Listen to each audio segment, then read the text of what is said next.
Okay, let's get started. It is April 1st, and thank you for joining the webinar, 3 Financial Steps to Take During the Pandemic. Um, First of all, a little bit about me. I am Dr. Brenda Eckhart, and I have a PhD in sociology, and that PhD didn't lead to a lot of success initially, so I have my own experience being unemployed and living in poverty and just hanging in there for a few years. Eventually, I built a fantastic career, even testified in front of Congress, focused on justice system reforms, elder abuse, neglect, domestic violence, adult guardianships.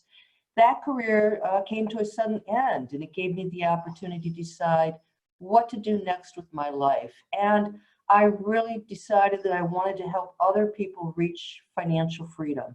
I know what it's like to be poor and to feel desperate and have no hope. And so that's why I became a financial coach. You can see a photo of me in front of my RV, which is now sitting in my driveway. So I'm kind of waiting to start a new life of selling the house and getting out there on the road. But of course, the coronavirus has disrupted my plans as well. I am a graduate of the Financial Coach Academy, and I really believe in coaching with compassion. I'm not here to judge you on your whatever you've done in the past. So my mission is to help people reach financial freedom and take charge of their money. And now during this time of crisis, I am pivoting to help you with emergency financial planning. First, the disclaimer, this is for educational purposes only. It's to help you make better decisions. I am not an investment advisor. I'm not a financial counselor. My job is to give you information and to coach you. I don't sell products, so I don't have anything.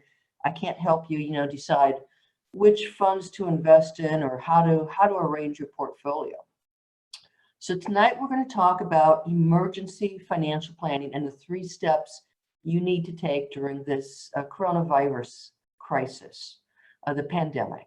And your first step is going to be to ramp up savings.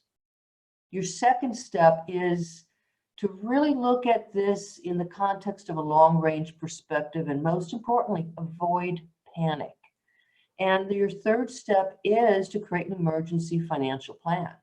So let's start with a little bit of background.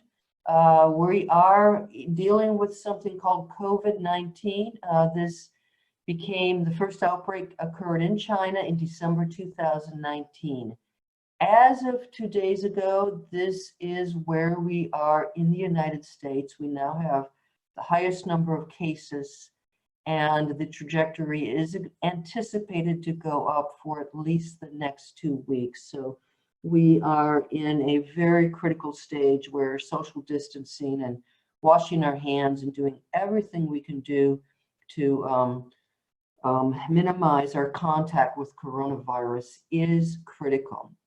And I know that it gets to be very, very tiring listening to the news every day, and it can be very depressing. I want to share with you one of the sources that I look at on occasion, which is updated every single day. So let's see if we can get to this. This is from Johns Hopkins University, and it is a global map. So it will give you the total number of confirmed, which is now approaching 1 million cases.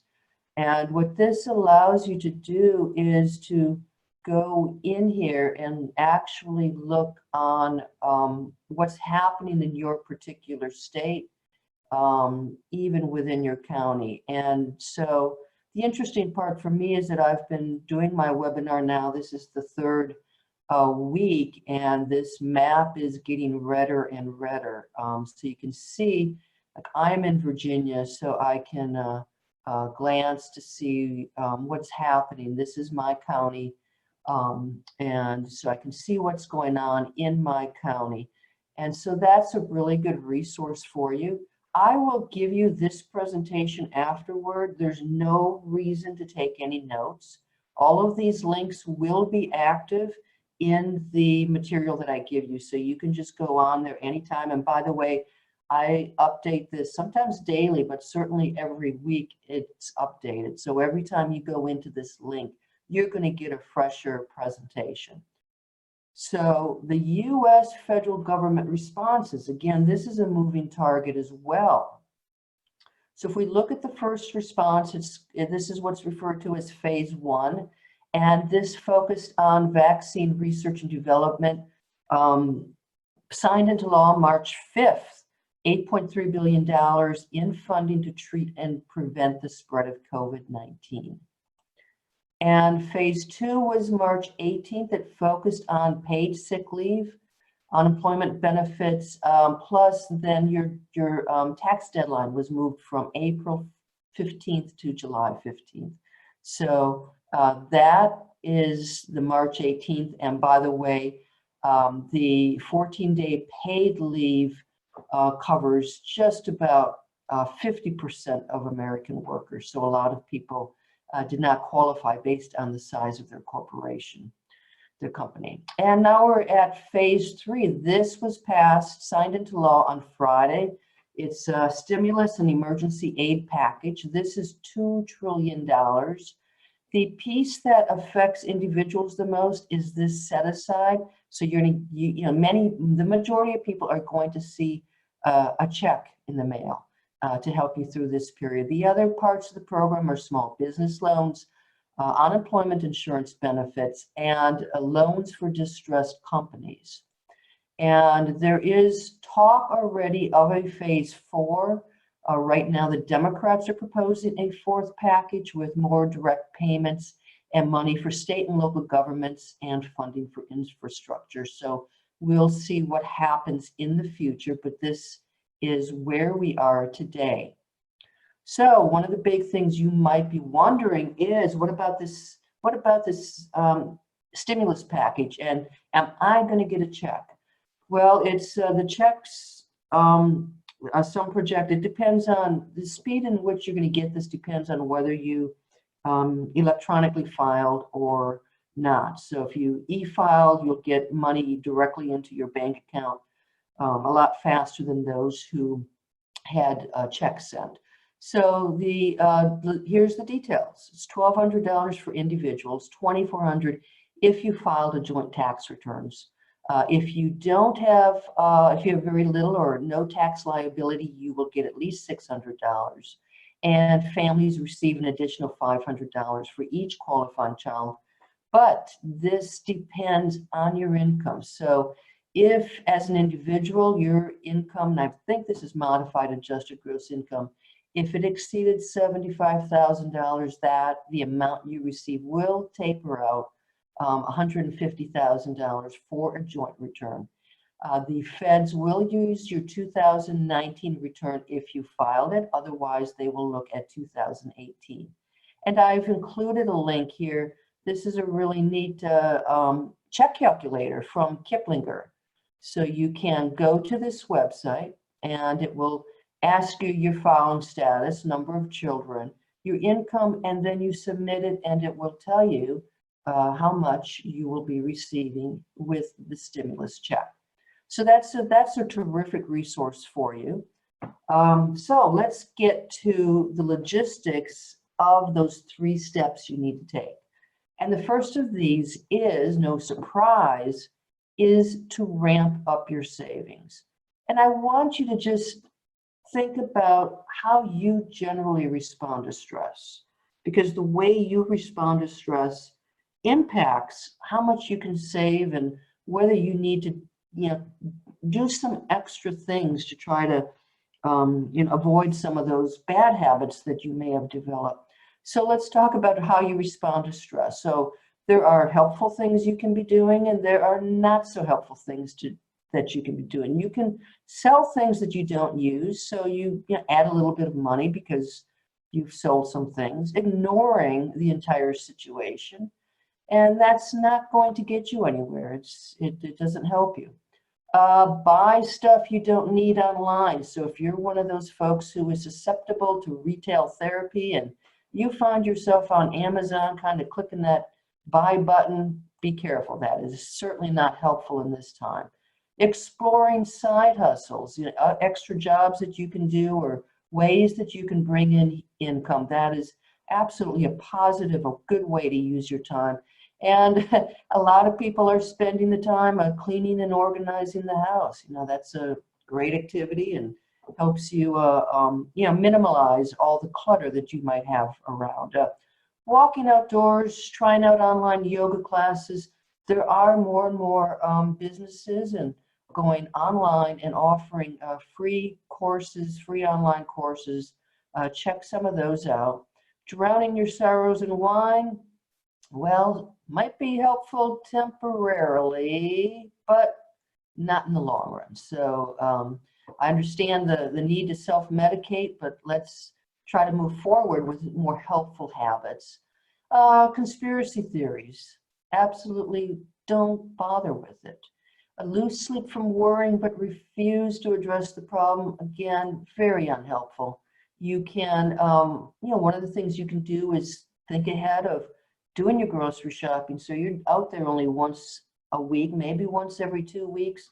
You get your menus together and you work on preparing those meals. So those are some of the ways, helpful and not helpful, that you can respond to stress. And just take a little pause here. And all of this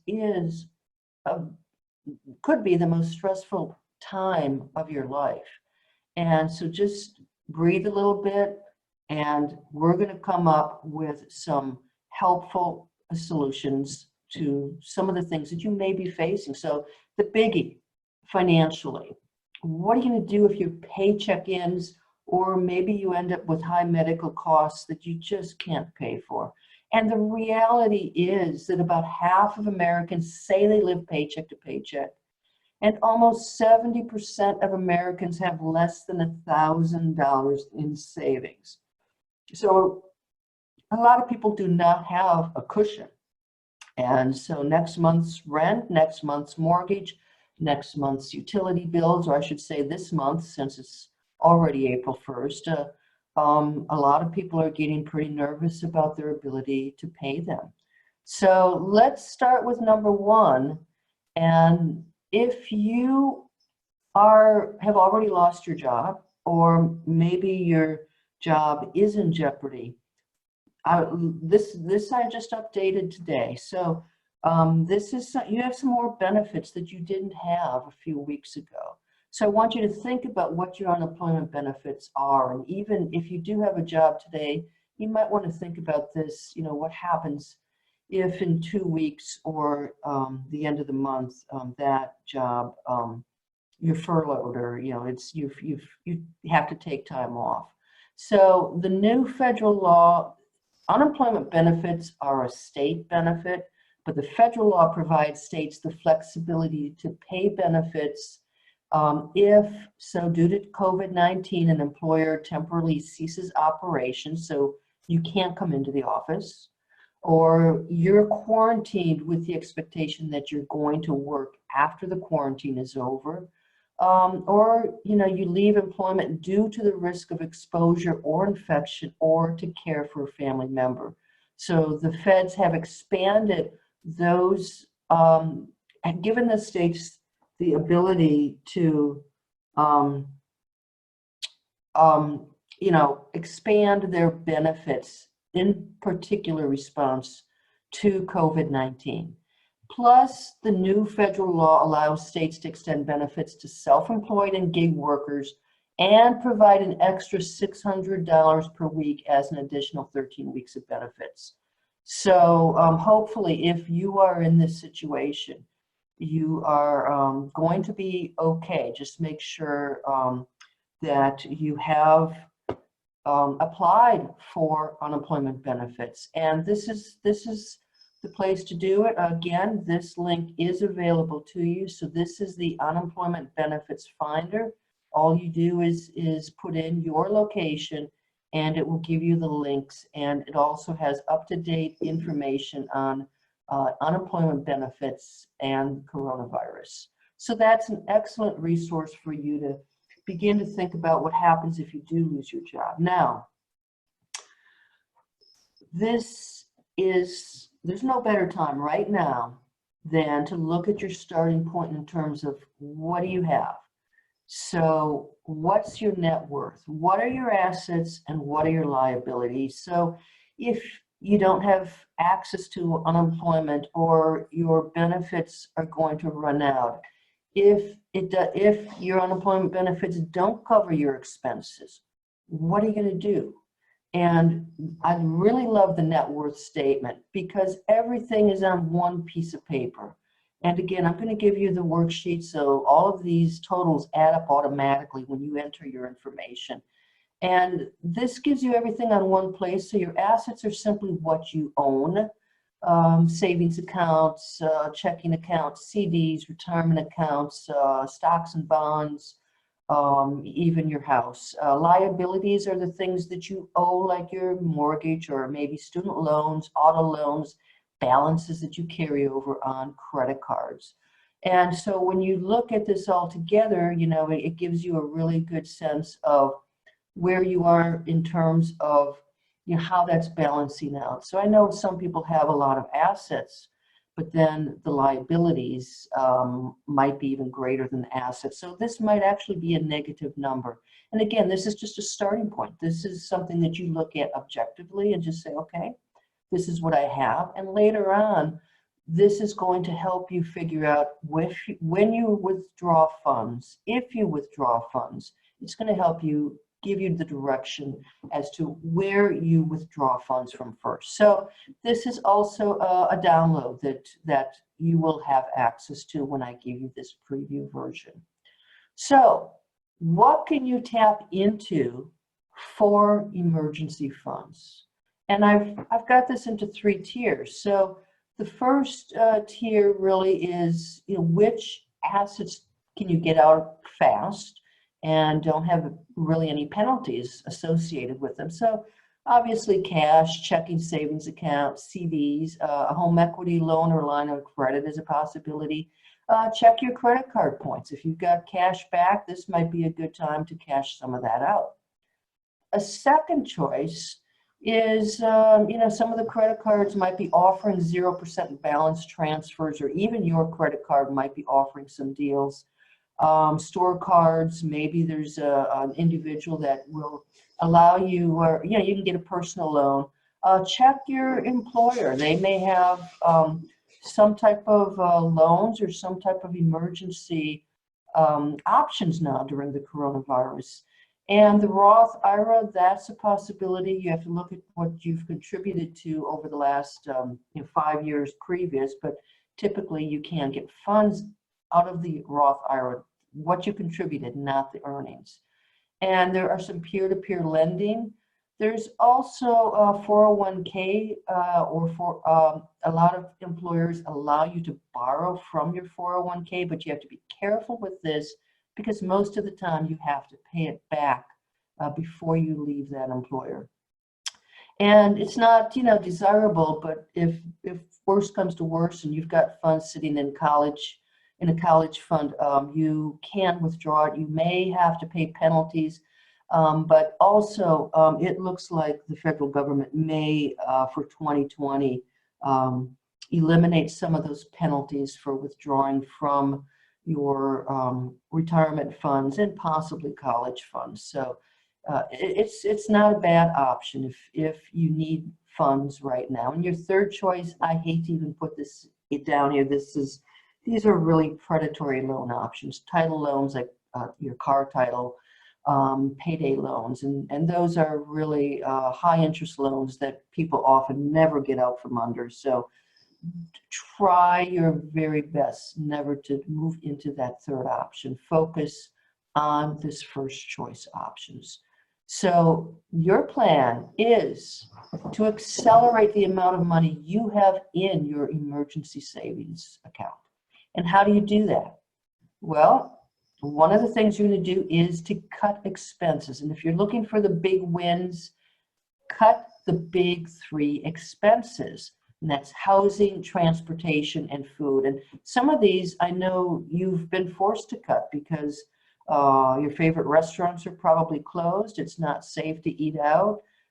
You've got to prepare your own food. Limit entertainment. You know, your entertainment now might be Netflix versus happy hour at the local pubs. So I suspect you're saving quite a bit of money on entertainment. And some of these other things are just look at the subscriptions that you pay for every month or every year that you don't use. If you've got, you know, another car in the driveway, can you get rid of a car? Can you downsize a car? Can you use public transportation? And I know that's not a possibility in a lot of urban areas right now. And then refinance rates are at their lowest. So can you refinance your house? That could help you lower your monthly payments considerably. So cut expenses. And the second piece of this is, and this is going to be more difficult, but grow your income. So if it's possible to work overtime, try it. If you can grab a part-time job, hopefully one where you can maintain social distancing, give it a try. Can you get a side hustle? Especially look for online opportunities. So think of things outside the box where you can grow your income.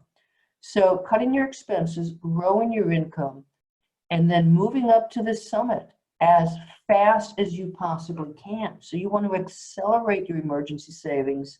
So, you know, one of the things that you can do is take the money diet. So only essentials. Just, you know, get to your core expenses, get rid of all the fluff, and find out just, you know, how much money you can save by doing that. Sell stuff you don't need, and hopefully you can do this safely. And some of this is going to be more difficult. So maybe you have part of your house that has a separate entrance, that has separate facilities that you can rent out. One of the things that this is the time to do is if your emergency savings if you're not comfortable with the amount, maybe you don't have any, or maybe it's real small, but you are contributing to retirement or contributing to a college fund. Stop contributing to those accounts. And this is temporary. You can start it up again when you feel better about things. Divert those contributions into the emergency savings. And again, you know, if you've got credit card balances, if you can get some low introductory rates, that's great. If you cannot pay the full balances, or that really stretches you thin, you know, go ahead and make minimum payments, and you may be able to call the credit card companies and say, hey, look, you know, I need a temporary adjustment to the interest rate. So there are more and more companies that are providing some relief. So those are the things that you can and should do. And this is my webpage, and I have a lot of free resources for you. So you can peek in here, and there's a budget toolkit, there's a calendar, you know, how to save $1,000 in 28 days, all kinds of lifestyle planners, superhero checklists, worksheets. So that's a resource for you that you can go into at any time and grab whatever it is that you would like to look at. So keeping up to date, an agency that a lot of people haven't heard of is the Consumer Financial Protection Bureau. And they have just some tips as to how you can protect yourself financially if you're having trouble paying bills, and you know, how to work with housing and credit counselors. So they do have some information on here. So I'm also including that link. That again, you will get this preview. All of the links will be active. So you should be in good shape. So part 2, your step 2, don't panic. So if you've peeked into your retirement accounts, like today was not a good day to peek into your retirement accounts. You can be really freaking out and saying, oh my God, I just lost 20%. I just lost 30% of my savings. What do I do? I mean, I'm never going to be able to retire. I mean, my goodness, I'm poor again. And so this is what we're seeing. I mean, we've seen this incredible plummet with all of the stock market indexes. And so this is what you're feeling. This is the pain that you're feeling. And I'm feeling it too. But if we put this in perspective, it might help you feel a little better. So this is, if we're looking at the global stock market and we're looking at various pandemics, world epidemics, the most recent biggie was Ebola, and you can see that the stock market dipped down, 14% after 3 months. And the point is, we have recovered for the most part, and this is going to be a big drop. It already is a big drop, and we will recover. So if you look at this from the long range perspective, hopefully it will diminish your panic level. And then let's look at market volatility. So this is the roller coaster we're on, and you can see how this has changed. So when we we had recessions and high levels of volatility. We had the housing crisis and the 2008, 2009 recession, and things went up and things went down. So the markets were just erratic. One day, you might have been up 5%, the next day you might have been down 10%. And we are exactly at that point again. You can see in the gaps, it tends to even out. And here we have wild swings, 20% swings, 15% swings. And so by looking at this historical perspective, I hope it will help you see that we are in for a rough patch. There's no doubt about it. But things will eventually even out. So one of the things you can do is to check your portfolio. Where are your funds now? And if, for most people, the retirement funds are the biggest assets. So we can look at the level of risk. At the very low end are money markets and cash. It's very low risk, but of course there's almost no return. So maybe you're getting 2% at most. So it's a very low risk, very low return. And then we move into, a little bit of a higher risk, but a little bit of a higher return. And this is usually where the bonds fall into. And, real estate, intangibles, real estate has always been a little bit difficult because the real estate market can go, most people thought of it as a very low risk and a high return until 2008, 2009. And as someone now who is trying to sell her house, I can tell you, if you want to make money off of real estate, now's not the time to do it. So there is a certain amount of risk in real estate. And then your higher risk are the stocks, and that's where you're seeing the stocks go up and down, and a number of companies will go bankrupt in this crisis. So take a look at your portfolio, just again, objectively. A lot of people, if you don't rebalance periodically, stocks have been doing good, so you probably are more heavily invested in stocks than you might be comfortable with. So how do you know where to invest, or how do you know, what's a good comfort level for you to be at with your money? And you may have, if you have an advisor, your advisor might have said, why don't we look at your risk tolerance and fill out this questionnaire? And the risk tolerance questionnaire often has a question that says something like this: you've got $100,000 and the market drops, so you just lost $10,000 overnight. What do you do? Do you sell? Do you buy more? Do you hold the pattern? And really, if you're looking at this, it's one thing to theoretically say what you're going to do, but when it actually happens, people do something very different. So if those risk tolerance questionnaires do not actually predict behavior, so people who think that they are very aggressive, suddenly the stock market crashes and they're pulling out. And so it's not a real good tool, and that's because risk tolerance is really a psychological, multidimensional trait, and it's driven by our emotions. And this is where we go through that panic level. This is, if you panic and you pull out, that's one of the biggest financial mistakes you can make. So there are a couple of strategies to allocate your resources. Easy one is to take 120 minus your age, and that's the percentage that should be in high-risk options like stocks. So if you're 30, 90% in stocks. If you're 70, 50% in stocks. And to me, that's rather arbitrary, and it doesn't give me a whole lot of, if I've still got 50% in stocks and I'm 70 years old, at this point, I'm going to be a little bit nervous. If I'm on the cusp of retirement and I've got, 70% in stocks, 60% in stocks, I'm not sure that that's a good place for me. So I really prefer the bucket strategy. Think about when you need the resources. So right now we're talking about emergency funds. And if you're looking at funds that you need tomorrow, that you need next year, that you might need in the next 5 years, those are going to go into your low risk basket, your low risk bucket. If you need it in 5 to 9 years, you can increase the risk level. And if you've got 10 or more years to wait out all of these market corrections and recessions and possible depressions, then have that bucket of money in a high risk in stocks.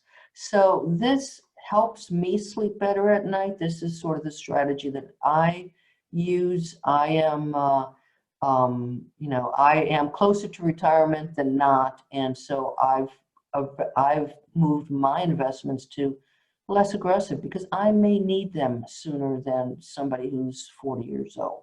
So those are some things to think about. And what do you do now? What should I do? So the stock market's going up and down, you're losing money, or it certainly feels like you're losing money. It hurts. So you can do nothing, you ride it out, and that's what I recommend. Second option, you can, maybe you're going to time the market. You say, well, if I sell now, I'm going to buy back in later. Well, do you have a crystal ball? So back in 2008, 2009, a lot of companies, big companies, said, well, this is at a sale price. They went bankrupt. You lost your money. So there is no sure bet. So it's very risky to time the market. Your third option is to panic. So you sell all your stocks, you let it sit in cash. All you've done is you've locked in your losses. It's only a paper loss until you sell it. So try to avoid this. Option 2 is not desirable unless maybe you're Warren Buffett and you've got all the inside scoop on all of those companies. So you're going to try to ride it out. And again, here's our friend Warren Buffett, one of the wealthiest people in the world, and he can probably, he's probably buying up some stock, but most of us do not have his inside information or skills in how to, make money in a horrible market. So let's talk now about actions, creating an emergency financial plan. So this is the time for acting right now, and this is a moving timeline. So just today I got a notice of an event scheduled for mid-June being canceled, and no one knows how long this is really going to go. We're going to go through this. This is the best guess as of April 2020, and I hope that in September I'm looking back at this and I'm modifying it. But what they're talking about now is 4 to 6 months of trying to contain this, and there are going to be reintroductions and sporadic outbreaks. So maybe that puts us into September 2020. I've also seen where this fall and winter there may be more outbreaks again. It's uncertain. And with the economy, now you're talking 12 to 18 months of recession and recovery. So we might be talking about November 2021 until things start to even out. And this could change dramatically. Let's say we find a vaccine or some treatment options, and suddenly that market is going to bounce back. So there's so many uncertainties here. And at this point, and this statistic is probably higher right now, so at least 1 in 5 households has lost work because of the pandemic. Now, before we begin, Okay, so I've given you some options, but now we're back into that, oh my God, the sky is falling. So just take a deep breath, because again, you've got two options: do nothing, you hide under the covers, or do something and come up with a plan. And so I want you to feel empowered by the end of this webinar and to take action. So obviously we've got to prioritize our physical and mental health. This is where our life depends on it. And so it is April 1st. Most of us are under a stay-at-home order for at least the rest of the month. I know my state is already talking about a June 10th deadline, or continuing this into June. And to think about, for those of us working from home or laid off, it's like, oh my goodness, I've got all this time, just what you wanted, right? But you can't go out. Or you can go out to get some exercise, but you can't see people. So some of the things you can do is meditate and exercise, get those cooking skills up to par, really limit your screen time, especially the coronavirus news. It can be it's just going to increase your anxiety level. So just get the snippets that you need and move on. Certainly use video conferencing, connect with those friends, read great books. If you've got a hobby or you want to create one, this is the time to do it. Get outside for walks, keep a gratitude journal. Hey, write that novel. So really think purposely about what it is that you would like to do, in the next coming weeks and maybe months. I've added here, this is a superhero checklist from my online courses. And when I was writing this, I thought about how some of it's useful. So I talk about using mindfulness, getting a powerful morning routine, making a to-do list before you go to sleep, and that helps you worry less. And so I've included this as a free download for you, and just to help you with the mental and physical aspects of this. So let's jump quickly to creating an emergency financial plan. And I've got 5 steps here. So I don't want to lose you here. I'm going to give you a big overview, but again, I'm going to give you the template so that you can do this on your own, and I can help you as best as I can. So I've added some cat images, hopefully to lower your stress level. A lot of people, the whole emergency financial planning, people can feel stressed out looking at their money. So calm down. And now let's start. So think of happy things like cats and dogs and happy things. So your first step is to just look at your starting point. That's what an inventory is. You're going to calculate your net worth, gives you a quick view of where you are today. The other thing I want you to keep in mind is oftentimes if you're in a relationship, one person does the finances and the other person says, I don't want anything to do with it. This isn't the time for that, because what if you fall sick? What if you become ill and can't manage? What if someone dies? And all of that information, all of that financial information can't be accessed. So I know it's an unpleasant thought, but this is the time to also, just record your login information so the partner or a trusted person can manage your accounts if he or she has to. So first step, take an inventory. The second step is get down to your core expenses. And you're probably doing this automatically because of where we are, in this early stage of the pandemic. But look generally at your wants versus needs and cut expenses and just figure out, if I had to, what do I need just to live off of? No big perks. Just get your expenses figured out. And then the third step is we're just going to do some simple calculations. So we know how much money you have, we know the assets, and we know your expenses. So we're going to just do some simple division to see how many months, and I hope it's months, I mean, some people it might be weeks, of living expenses you could currently cover. Your step 4 is to begin diverting funds into your savings accounts. If you are contributing to retirement, maybe halt it. Do what you can to get more money into your emergency savings funds.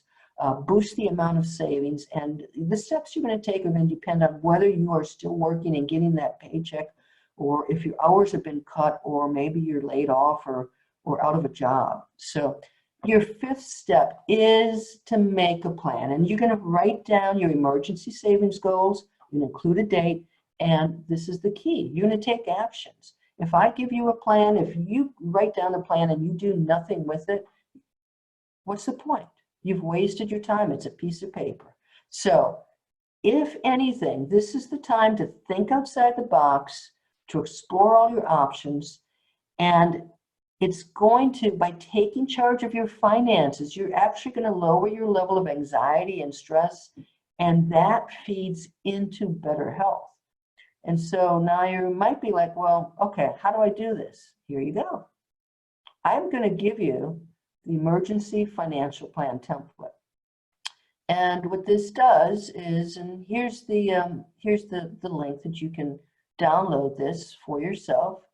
And so I talk about the types of emergencies, but here are the resources. So to take an inventory, here's your net worth, forms, and so everything is here. You can enter your current expenses, your basic core expenses, write down the steps you're going to take. We get to step 3, easy peasy calculations, okay? And number 4, you're going to boost your cash reserves. So I'm going to talk about what happens if you still have a paycheck. Some of the things you can do, here's a checklist. If your job is at risk, your hours are cut, you face unemployment, take a look at this. I've just added more resources because the federal law, the changes in unemployment. So there's more information here. So you can, for instance, the federal law allows states to extend benefits to self-employed and gig workers. That might be a big deal for some of you, and provide an extra $600 per week, as well as an additional 13 weeks of benefits. So I've given you the resources. And then make your plan. So you're going to set up a goal. You're going to have a date. I've given you examples of things that you can do. I want you to start right away. I want you to get something done in 48 hours. Make this a quick, easy win. So, something easy. So tomorrow I'm going to go online. I'm going to halt my retirement and college fund contributions, and I'm going to take that amount and I'm going to automatically send it to my savings account. And that's going to boost my savings by so much by my target date. Another example is I'm going to come up with 3 potential side hustles. And I've given you some resources here. Side Hustle Nation, Side Hustle School, great examples of how people are creating new careers sometimes, but adding extra income, a lot of online opportunities. And then I'm going to give you my Side Hustle Navigator, where you can plan to see, experiment what types of side hustles fit your personality. What do you want to do? So those are things that you can easily do very quickly. And now it's your turn. So I've given you the space here to write down your actions, how much it's going to boost your savings by, any notes that you need to take to help you achieve your action plan. So there you have it. That is the template. And you'll be able to download this from, from the preview that I'm going to send you. So what happens if you need more help? And I understand, not everybody is going to do this on their own, and you may be busy, and this might feel overwhelming to you. And I am a financial coach, and I am an extremely good guide. And so let's talk about some of the other resources. So easy thing you can do is join my Facebook group on financial preparedness. So you can connect with other people on that Facebook group. And I also have a lot of resources and tips and videos. This is my new emergency planning page. So you're welcome to visit here. I talk about what your options are, the free resources that I have, including this weekly webinar. I've got a Chicks Only virtual lunch hour on Fridays. And I talk about the emergency financial planning process that I go through if you're interested on one-on-one coaching or joining one of my weekly workshops. So all of those things are available for you. In terms of one-on-one, you can quickly, let's schedule something to discuss 3 of your major concerns. We'll talk about it in 30 minutes. Let's see if we can ease some of your worries. I have full one-on-one strategy sessions. And again, this is all described on my website. And I'll work with you to build your emergency financial plan and to identify resources. And I hope that you can join a virtual workshop. There's a lot of urgency, so these are all done in 1 week. There are 2 sessions held on Tuesdays and Thursdays. You can sign up for the morning session or for the evening session. First session, we're going to talk about where you are today. The second section, we're going to talk about the actions you need to take to get to where you want to be. So those are some of the things that I'm offering. And I'm also in the process of putting together an emergency financial planning course. It's going to be self-paced, interactive. Will come with a private Facebook group so you can still connect with me and connect with others. I'm putting that out hopefully in the next few weeks. It will be housed at Dream Big Money Academy, which is the rebranding of my old Early Exit Academy. And so that's something that you can take on your own time whenever it is that you want to.